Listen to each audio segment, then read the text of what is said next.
Hello, Serge here from the Backyard Driving Range. We have a question that came in today to customer service, and it states, I'm having trouble with my left arm on the forward upswing. Sometimes I find my left arm extended and thus my follow through is only about 3/4.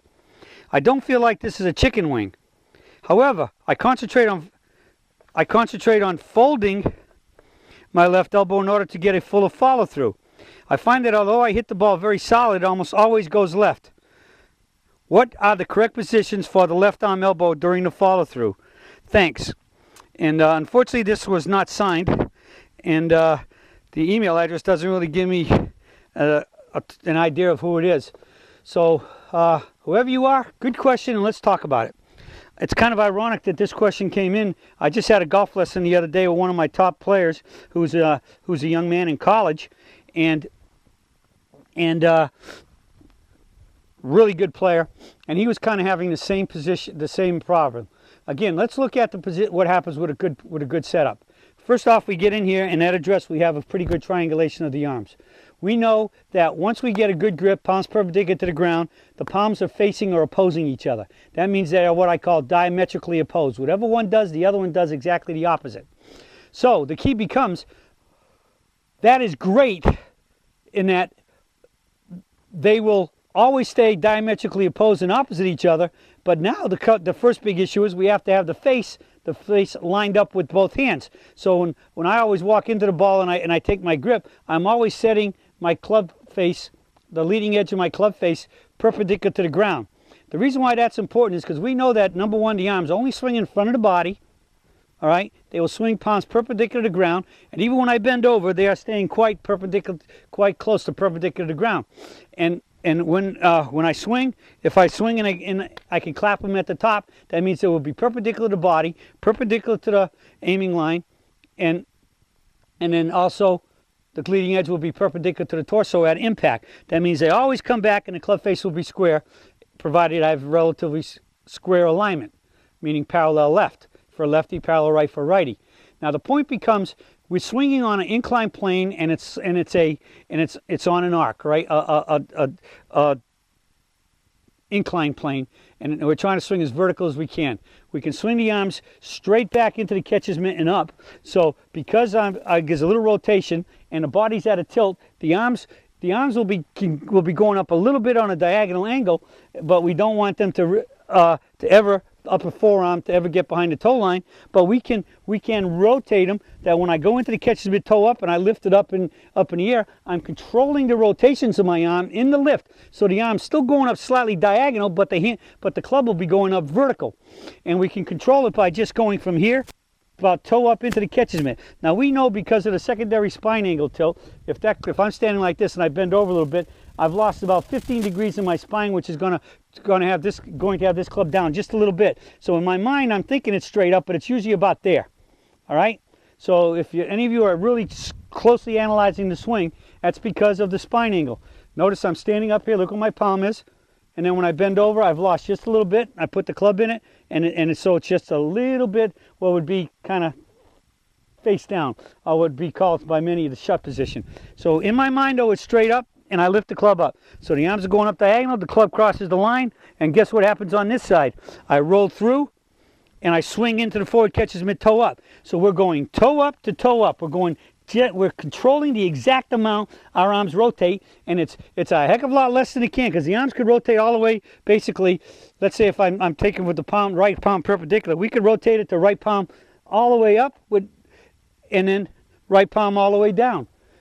Up to down is really going to cause a lot of balls going to the left. And once you release and overshut and shut the club face, and for a righty the ball's going left, when you get tired of that, then all of a sudden you start stopping that rotation, and you can be opening up the club face now from anything from slightly just past square to open to where you could be hitting balls out there and blading them where they'll almost look like the big S word, the bad S word. All right, so that naturally for the follow through now, once we strike the ball square here and we get into the toe mitt up, the catcher's mitt up there, at impact, arms are relatively both perfectly straight. they go through almost perfectly straight to right there. Now the key becomes they have to start folding. Now the beauty of it is if you do this correctly, you don't have to worry about, do I start folding right here or there or there or there, there. It's happening too fast. All you really need to know is just set the position you want the arms to finish at the end of the swing, which for us will be right near the left ear. You want the right hand to come up really close to the left ear for a right-handed swinger.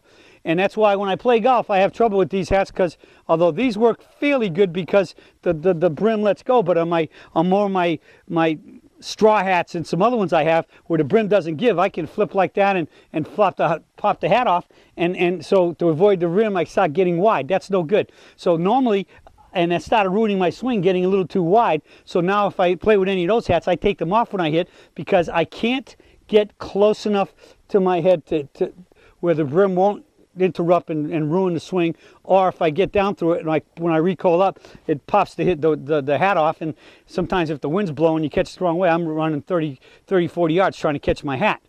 All right, so you with me on that? So here's the key. Once you set this point, it's sort of like setting, just if you swing your arm, if you just swing your arm, your back arm, and then tie your front arm with it, once you set where you want it to come up, you're going to be in good shape. Now, many golfers have, as the student I was talking about the other day, he was keeping his forward arm stiff too long, his trailing arm, his right arm stiff too long.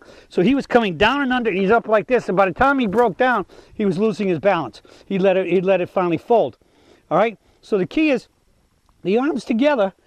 Notice how fast this arm just wants to come up. If I just hit it and let it go out naturally extended, and then it just folds to come to the ear.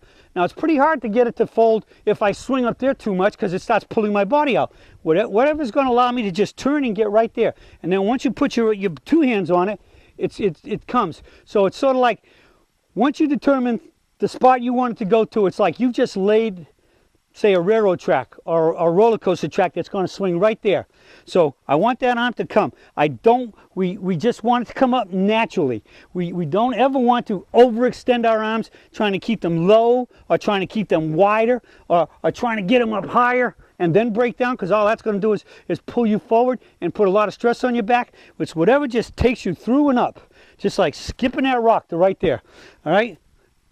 So you skip that rock like this, woof, and you come on up and put your hand there, and you can see, and you'll see how you feel the snap going through impact, and then you can put your other hand right here, and then when you learn, you get that path.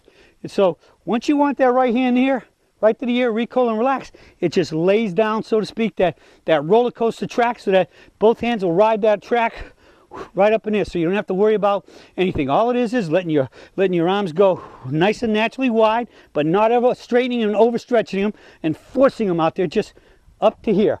And just like my student Ian that I taught that to the other day, as soon as he got that club going right here, he got the biggest smile on his face, and he said, "Wow, I couldn't believe it, man. I couldn't believe how much more speed I had going right through impact, and how much quicker I stood up, just getting the hands to go there and let it happen." And I said, "Really?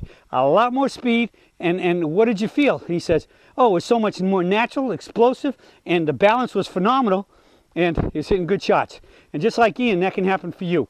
So set that position, which lays down that track, get there, recoil and relax, and I guarantee you're gonna start seeing the same results Ian got, and that's getting increased club head speed, squaring up to impact, increased speed, and pop-totting right up to that tee finish.